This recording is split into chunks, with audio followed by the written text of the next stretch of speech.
I was looking at the Yamap application, which is also a social network, and someone that I follow went on a route to Mitsuishi from Matsukawa Hot Springs up a route that is not a trail. He just went straight through the woods on one of these courses that you can do only in the winter because all of the underbrush is covered in snow.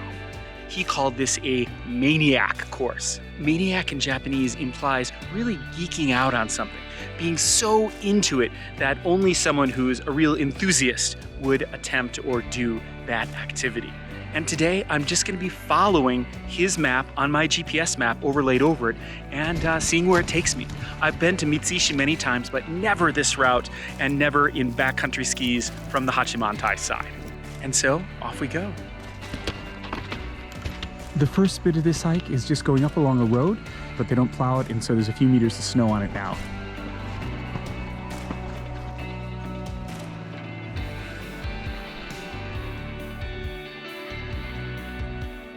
Until now, I've been following these tracks right here, but according to the trail I set out to follow today, I'm supposed to go straight up that steep slope. So that's what I'm gonna do. This is a bit steep, but I think if I go diagonally up it and keep my weight back on my heels, it won't be too bad. But you know what? I can't do this and record at the same time. I need all my hands. I'm gonna put the camera away. And now I am on my own. There's no trail whatsoever, but I'm just relying on this satellite map and the terrain. It is a beautiful day, so in the worst case scenario, I can just turn around and follow my tracks back. After coming up that steep slope onto the ridge, I found the skier's tracks again. The guy who started earlier this morning must have gone the long way, and what I did was a shortcut because I'm on his trail again. It's gonna be a little exciting coming down. This whole area is just amazing. It's wet, heavy spring snow, but it's beautiful nonetheless.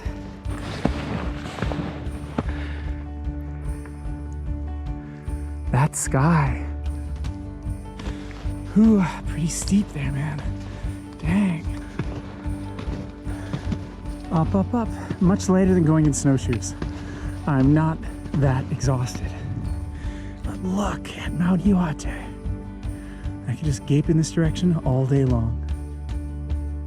This trail is pretty narrow. When I ski down this at a little bit of a faster pace, I'm gonna have to be really careful. Just weaving between all these tree wells, huh? Look at this. Don't want to get even a little bit off course so you fall in one of the tree wells. Or hit a tree, worse. I mean, look at this. Can't slide more than a centimeter one direction or the other, you're gonna fall over. I think maniac course is maybe the appropriate name for this. This is really something. This is a fox trail. The summit is now clearly in sight. The guy whose footprints I was following were going the other direction, and so I'm sort of trail breaking again now, trying to follow the map I downloaded.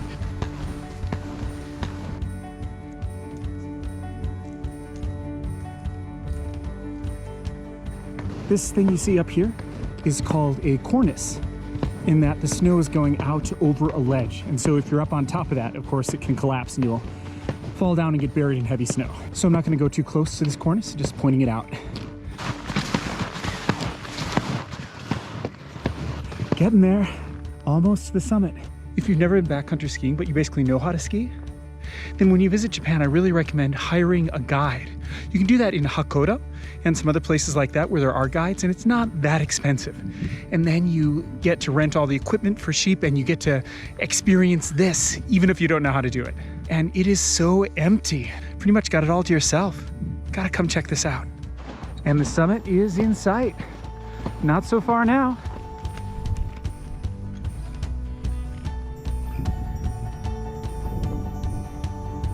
All these trees have these big, deep holes all around them, and you can't always see them if you're coming down at an angle, so you've got to assume that near any tree there's a drop off, so you don't get stuck in there.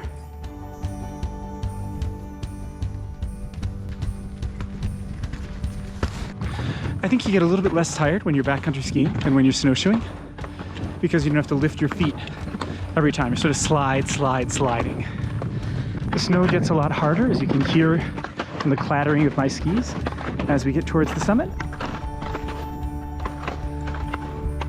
I made it to the summit and there are 3 people already there. どうもこんにちは。いや、網張から聞いたと聞きましたけど。はい、そうです。2時間半ぐらいで？ 2時間半です。で、みんなの年聞いてもいいですか？はい。OK。何歳ですか？66。68。74。Fantastic。目指します。インスピレーションになります。僕も68とか74になるとこれぐらい慣れたら素晴らしいです。ありがとうございます。大丈夫です。頑張ります。よかったよかった。いいですね。That was so much fun. Wow, 64, 68, and 74 years old. I hope that I am still that energetic when I'm that age. Well, made it to the summit of Mitsuishi. It's a bit windy up here, but it's not that cold. I believe it's only about -6 degrees up here on the summit, though there's a bit of wind, as you can probably hear. Sorry about that. Now comes the exciting part. Pull off the skins and zip down. I'm not going to be able to talk to you on the way down. I'm going to take the camera off the stick, put it on my helmet, and hopefully I'll be able to show you some of this adventure on the way back. Let's go.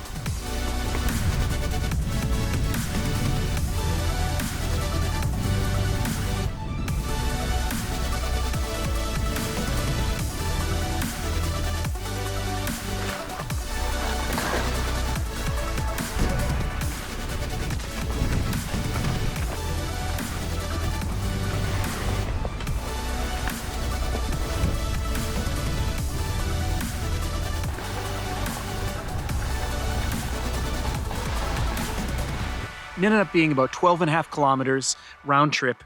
It took 6 hours and 20 minutes.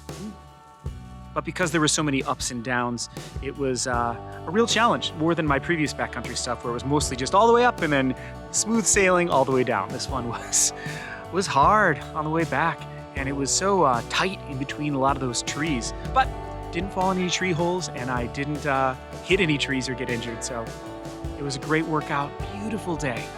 Thank you so much for coming with me, and I'll see you on the trails.